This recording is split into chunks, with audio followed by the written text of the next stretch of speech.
Hi everyone. So my name is Kiki. I'm from Meal Garden Professional, and I'm here with Sarah. And I'm hoping I'm pronouncing your last name correct. Sarah Ferreira.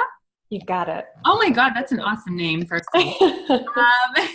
And Sarah is a dietitian, but she's also a functional nutrition certified practitioner, as well as a certified health and wellness coach. She's really all of the things. And she's the owner of Mindfully Nourished Solutions, where she helps, where she uses a whole person, whole food based approach to help women reclaim their nutritional well-being. And I'm really excited to be talking with Sarah today because we're going to be talking really all about the role of collaborative meal planning and helping clients build self-efficacy with nutritional changes. This is something I'm very excited to talk about, and I know that a lot of our professionals will be excited to watch and get some insights on. So just to give you a little bit more of a summary on Sarah before we dive into things, she specializes in helping women who are struggling with fatigue, painful digestive disorders, so like gas, bloating, diarrhea, all of those awesome things we love to talk about, and out of balance eating. So in her work, she takes a strength-based integrative nutrition approach to help her clients reclaim their nutritional well-being so that they can normalize these awesome, not so awesome digestive experience more energy and vitality in their lives. So thank you so much, Sarah, for your time. Yeah, it's really such a pleasure to be here, Kiki. Between self-efficacy and helping clients create change, it's really one of my favorite things to think and talk about because I really believe that in order to be effective as clinicians, we've got to make sure we're able to guide, and bring people to where they want to be. So really, really happy to be here. Thank you for the invite. Awesome. So let's jump straight into things. If you wouldn't mind telling me a little bit about who it is you work with and then how. So whether that's the onboarding process, as you continue with clients, who are they and how does it all work? Sure. Yeah. So in brief, right now I'm working exclusively with women who are struggling with the concerns that you had mentioned just now, had summarized so beautifully. I practice through an integrative and functional nutrition framework, and my practice is set up in terms of programs and packages versus a session-to-session model. So I very much think of my work with my clients as being in terms of a process that's meant to help them to navigate all of the challenges, bypass all of the barriers, work through all of the barriers that may have kept them from reaching the point of success, whatever it is, however it is they define that for themselves in the past, to really create new possibilities for them. So really thinking about comprehensive nutritional care to help women to reach their goals. Awesome. And is that something that you eventually created after working more one-on-one with clients? Because oftentimes we have professionals who come in and they're like dead set on, okay, I need to get some clients, I need to work one-on-one. Whereas, as you mentioned, more programs and doing things that often make a lot more sense for both parties. So is that a journey that you eventually got to, or walk me through that? Oh yeah, thank you for asking. Well, when I started my private practice, I was working as a clinical dietitian in the hospital setting. And so frankly, I was frustrated that I only had a small amount of time to spend with people. And I was one of those clinicians who would go up to talk to a patient in the hospital and would spend 45 minutes, just walking them through, everything that I had to share with them and trying to coach them a little bit through the process of change. And so when I started my practice, I knew that I really wanted to create an outlet for myself so that I could really exercise all of my skills and knowledge in the fullest way possible. So, working in concert with a wonderful business coach, we made the decision early on together that I was just not going to offer one-off sessions, both to prevent women from having unrealistic expectations, perhaps, knowing that the IFN framework tends to draw more complicated conditions and patients, more complicated health concerns. But then also for myself as a clinician, as a practitioner, so that I could feel fulfilled in my work. So I wasn't trying to kind of cram everything in and then walking away feeling like, oh, well, I tried. I tried my best.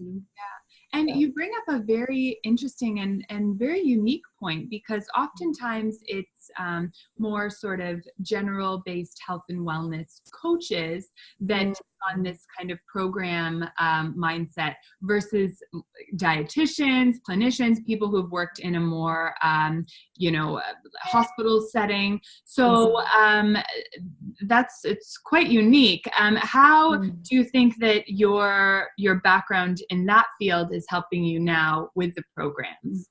And do you feel like it's that you're sometimes juggling the two? Yeah, with kind of that, when I say coaching, I'm thinking of coaching really in terms of a set of skills.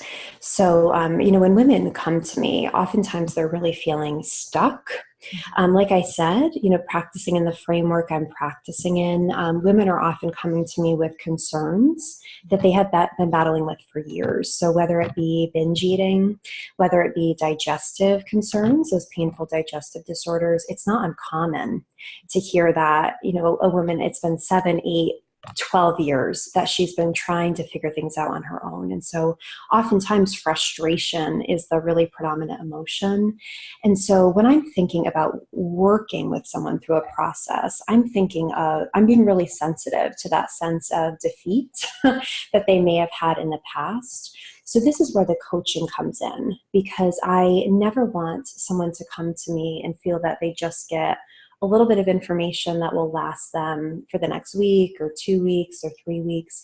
But instead, I really want to empower them to understand what all the dynamics could be at play as best I can. I'm always learning, right, as a clinician, of course, but as best I can to really help them understand these are all the puzzle pieces that are here.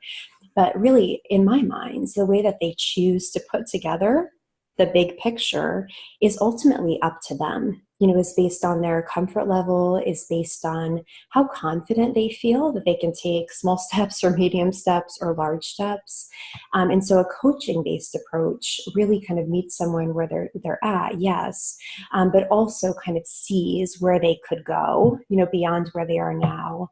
And I think, a really good coach, if you think health and wellness coach versus a dietitian, believes in someone's ability to change, even more so than they sometimes believe in their own ability, and also understands what tools are needed to get them there.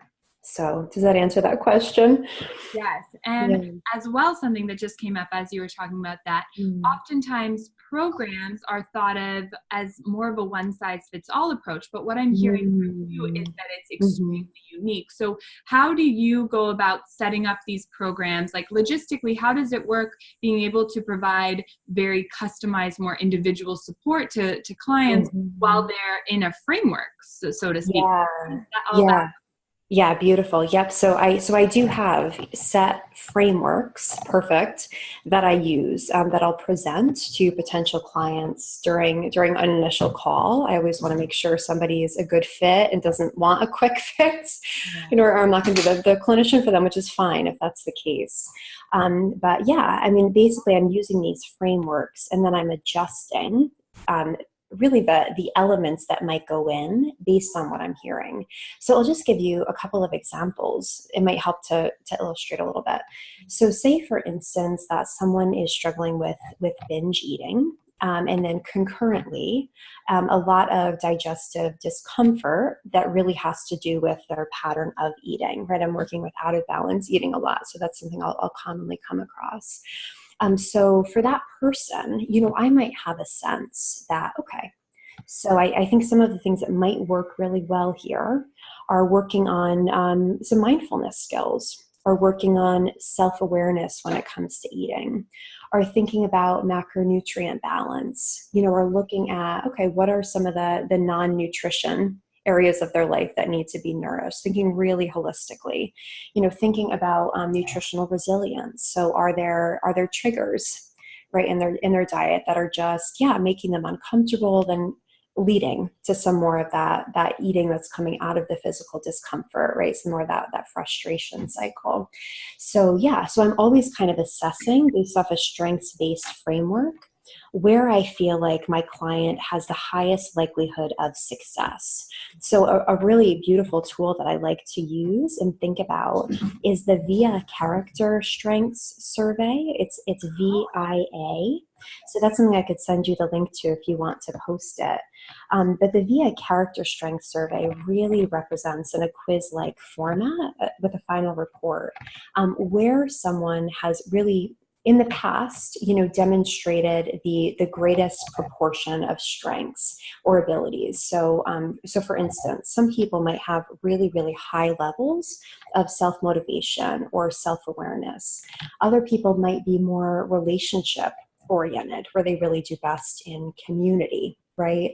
Others, may have other strengths you can pull in, like self-regulation, right? And so depending on what I'm hearing from someone, what I'm sensing, what I'm capturing in my assessments, that will dictate kind of what steps I put into place. Because just for instance, even though I feel like, someone really might benefit from building in some mindfulness practices or building in even a short meditation before they eat, something like that. There's women who will not do that. They're just not at the place where they even are ready to observe what's going on. They're not comfortable sitting with themselves. Self-regulation is not one of their strengths at that point, right?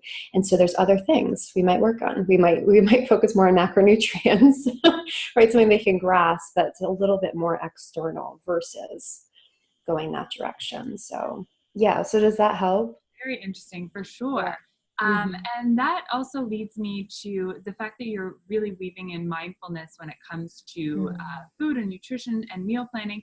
There's one side of, there's sort of a thought space where people think that meal planning and meal plans is almost too rigid, and those that are, it goes against intuitive eating, it goes against mindful eating. Yet you are incorporating meal planning and meal garden and the tool into your practice. Is that just for some cases, or are you doing it in a certain way that you feel like it still aligns with that kind of more intuitive eating approach? Mm-hmm. Yeah, I don't identify necessarily with the intuitive eating piece. I think more in terms of mindfulness. I think just because I maybe don't have a really good understanding of intuitive eating, but when I say mindfulness, what I'm thinking about is really that moment to moment attention, to what's going on. And so I think that can fit really beautifully with a set of eating guidelines or instructions.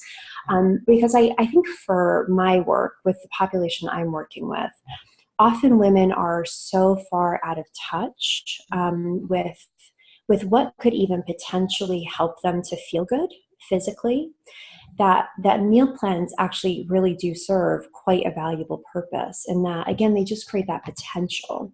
So for instance, even if I can say to someone, and I've often done this, okay, hey, listen, like we're seeing that, evening is a really, really tricky time for you, right? 9 and 10 p.m. is a really tricky time. So let's backtrack. Let's see what's going on over the course of the day, right? Great. There's some science that says if you have this amount of protein between this time frame, it's going to affect ghrelin, in the afternoon and the evening. So let's look at some ideas, some planned meal ideas, maybe 7, 8, 9, 10, that you could choose from, right? We can build this. I love Meal Garden's recipe collection, right? Because we can say collaboratively, okay, these are things that are appealing that would still bring in this principle of a certain amount of amino acids and perhaps a bit of attention to maintaining really even blood sugar in the morning. Okay, let's use that now. Now that we have those pieces in place, you have options, right? There's never just one road to go down if you're applying principles. You take what you feel comfortable with here on any given day. Let's experiment come back and let's see what worked and let's build on that, you know?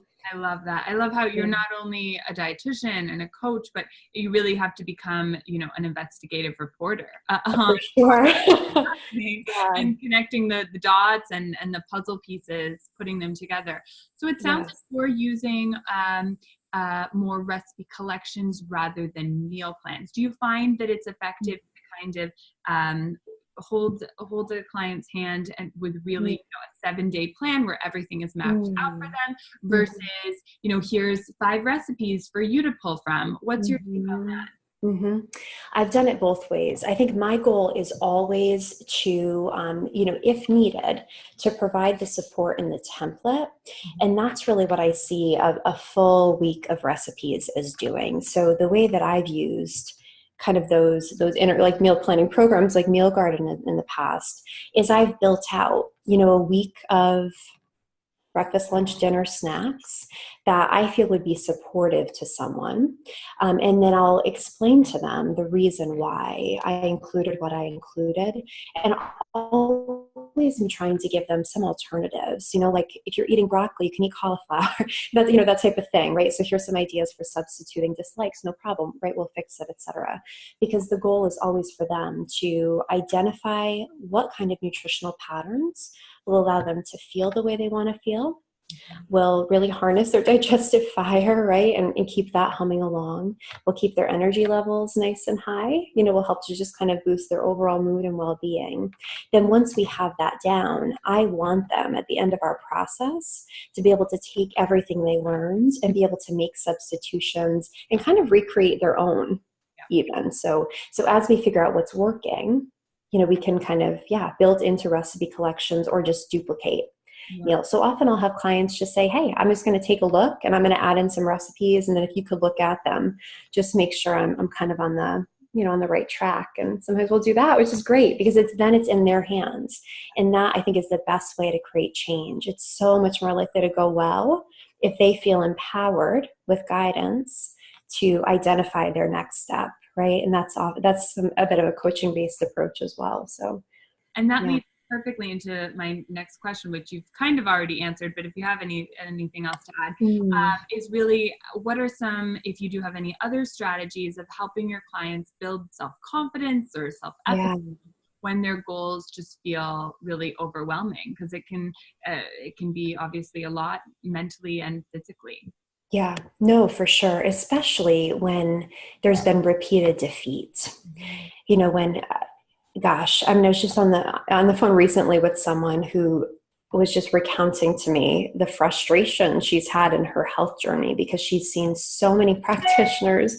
She spent so much money, right? And she's like, part of me just feels like I just want to give up. I don't even want to try anymore.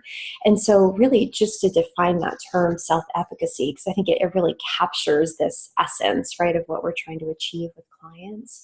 It's really the belief that someone has the capability to initiate or sustain a desired behavior. And I think that's really a gift that we give to our clients, right? Because with that comes improvements in self-esteem or self-image, and often also comes really lasting behavior change because they're not depending on someone else to tell them, right, this is what you need to do, but instead they've built up those skill sets for themselves. So so when you think about self-efficacy, I think there's kind of 4 ingredients, so to speak. When you think about really what it takes, when you think about self-efficacy as a theory, so to speak, thinking really technically about it, we're thinking really first about affective states. So we'll just really briefly describe this. You're thinking about kind of positive self-effect, someone feeling comfortable. So in my mind, this comes down to clinician rapport, that someone feels safe with you, feels like you are going to partner with them and you're not going to demand more than they feel like they're capable of, that they really are in a supportive and safe environment, when they're there with you. And that could be in person, it could be virtual. But to me, it's really more about the rapport more than anything, right? And then verbal persuasion is another element with self-efficacy. I think a lot of the times, unintentionally, dietitians and clinicians will create resistance to change even without realizing it. And to be really honest with you, I noticed this in myself working in the hospital. I've never heard that perspective. Yeah, which is one of the reasons why I went on to get some additional coaching training, because I was feeling like I was getting stuck. You know, like I would get to a point in a conversation counseling someone where their eyes would start to glaze over and they would kind of cross their arms. You know, I'm like, okay, well, I lost them somewhere, but I'm not sure where. Because there's this concept in coaching of like rolling with resistance, and really understanding, okay, how to use your words to persuade without necessarily demanding, right?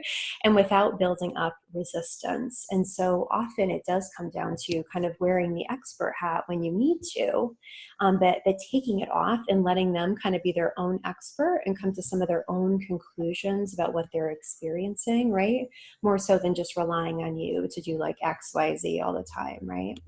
The third thing is really vicarious experiences. So this is where pulling the successes out really matters. You know, when part of the beauty of programs and packages is that there's lots of opportunity to celebrate what's working. And it doesn't really matter if things don't go as planned, because there's always positive things. There's always strengths you can pull from or things that you can learn from. And so it's very much, you know, building self-efficacy, I think, is very much about acknowledging, you know, where someone is, where things perhaps didn't work out according to plan, but where they did well, and helping them to see that. And often I think the biggest change that I see, the biggest ahas, is even between the first, second, and third session, where someone comes in and they're nervous, they don't know what really to expect. And then they'll go try something, right? We'll see before they leave. How confident are you? Do you feel good? Your confidence ruler, 1 to 10, right? They say 8, 9, whatever. We work on it. We make sure they're good. They're still unsure, right? They come back session 2. And when they're in an environment where they feel like, oh, okay, all right, so I did it. Not did I do it? But also now we're just tweaking, right? Versus, oh, well, you know, try harder, try harder, or, you know, clearly you didn't do it right, or whatever it might be. Because, yeah, it's really amazing how often those sentiments are represented, I think, in the world of medicine even, right? Going to see certain providers. And so, yeah, it's really wonderful, I think, when a space can be created for people that's really supportive. So and yeah, just positive outcomes. Yeah. Yeah, and I love how you really do. It sounds like you're so about celebrating success. I was actually just listening to a podcast with a medical doctor that I love, Aviva Ram. I'm not sure if you've Aviva Ram, love her. Right? Oh, she's the best. And she was talking about how sometimes her clients will actually apologize for like not getting better quick enough.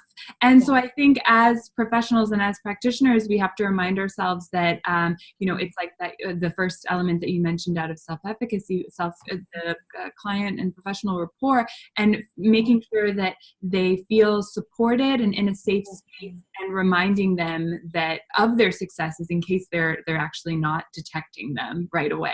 Mm-hmm, mm-hmm. I often tell my clients that I cannot predict exactly how something will turn out. I say, this makes sense, you know, that we would take this step. This is what I would expect to happen, but we are going to find out together. That's really the spirit, you know? Yeah. And what are some of the areas that you do often see clients tend to get stuck? Are there any patterns that emerge when it comes to them trying to reach their goals? And there's always that area or that thing that kind of, you know, slows things down. Mm-hmm, mm-hmm. Yeah, you know, really honestly, I think that the biggest one is reworking the expectations that an external guide of any kind is going to be the be all end all. I think where I often see the biggest gap, in client success, is when they have been in this pattern of trying to follow something really closely or perfectly, right? Not succeeding, failing, and then just trying to repeat the cycle all over again. And so the clients who I think really see the best results in the processes that I work them through are those who are ready and willing to invest the time and energy and be a little bit uncomfortable with the exploration.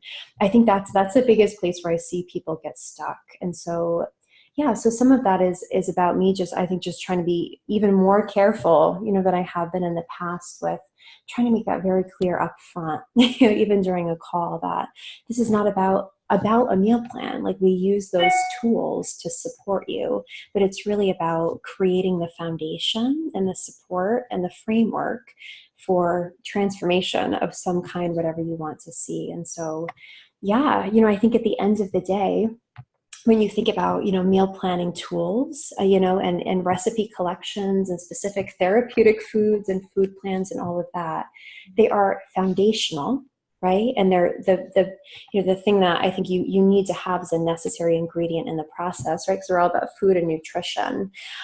Yeah. But I think to really cross over that gap and get people to the point of self-efficacy, they just kind of have to know, that as a clinician, you're not going to have all the answers, that it really is that shared process. So does that answer that? So, we live in a world where we want that. We want someone to just tell us, what pill to take, what food to eat. And then if it doesn't work, maybe we're doing that and we're feeling bad, but then we can kind of blame it on someone else, or blame it on, that didn't work. You got it. To invest your whole self into it, which it sounds like it's something that you almost vet your clients for. I try to. Have you ever had, just out of curiosity, like a circumstance where you're like, this isn't going to be a fit because they are just looking for a 21-day cleanse? Yes, I would say probably about 50% of the time, which is sad, because of course I have my own practice, so I love as many clients, right? But yeah, I mean, at the end of the day, because it is about helping people to see success, if someone jumps on the phone with me and is like, hey, listen, I just really need to lose 15 pounds in the next 2 weeks. Yeah. And I'm trying to explore, see what else is there, prod, and they just don't have the insight above and beyond that. I'm like, nope, I think here's some resources. Here's a couple other names, go chat with them, because they're not ready for the type of thing that I'm offering.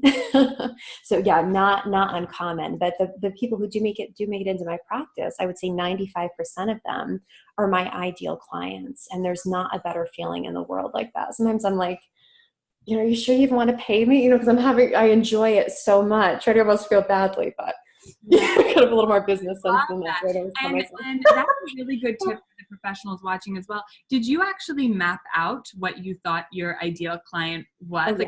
Or did you figure that out through experience? A little bit of both.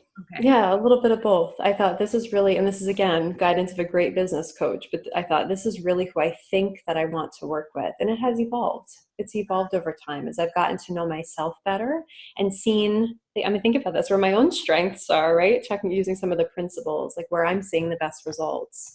I've kind of adjusted who that ideal client is based on those things.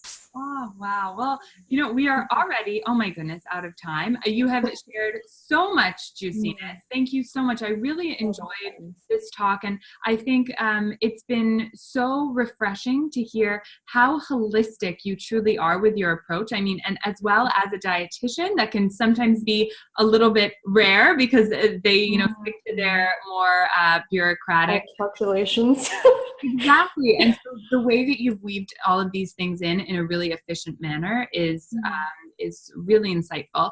Now, if there's, before we get to all of your socials and where people can find you, if there's one thing that has really helped you as a professional, as an entrepreneur in the space, that you could provide as a tip or as a resource to kind of look into for those watching and listening, what do you think that it would be in your entire career? I know it's a huge question. I didn't prep you for it either. So yeah. I think there's like two really big categories. One is kind of the training, but I think the thing that's coming to mind for me is really just thinking about ways to build an efficiency in your practice. Using programs like Meal Garden, like being really authentic here, using programs like Meal Garden, tapping into a really good practice management software. There's tons out there, right, to choose from, so that you as a clinician can focus your time and energy where you shine, because my gosh, if you spend an hour scheduling somebody back and forth, you're not really, taking that time to create the business of your dreams, a practice of your dreams. So really being careful to think, all right, how can I really give the most of myself to the world, and where are my best opportunities for growth? And then how can I make the rest take up less of my time? Wow, what a beautiful piece of feedback that really extends to everyone for everything.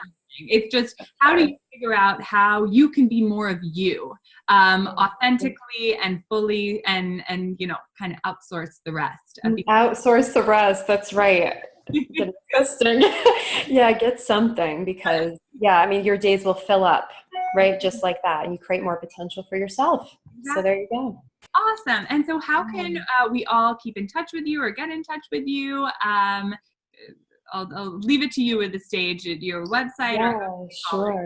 Sure. Yeah. So the easiest place is my website. So it's sarahferreirard.com. So last name is Sarah with an H, and then last name is FERREIRA. rd.com. Facebook would be kind of the same phrase there, facebook.com, Sarah Ferreira RD. And I do host a podcast that's all about food and mood and nutritional psychology, the art of intentional eating. Just had a really good episode with an herbalist about bitter and sugar cravings. Oh, I love digestive bitters. Oh my God, I'm going to go listen to that really good stuff. It's really good stuff. So you can check that out on SoundCloud, on iTunes, look up my name, or the Nourish Brain Solutions podcast. So drop me a note if you want to be in touch, for sure. Oh my God, for sure. Yeah, I will. I'm going to take that. Thank you so much, Sarah. It's been such a pleasure. I really appreciate it. Yes, you're welcome. Hope you enjoy the rest of your day. Thank you. Bye. You're welcome. Bye-bye.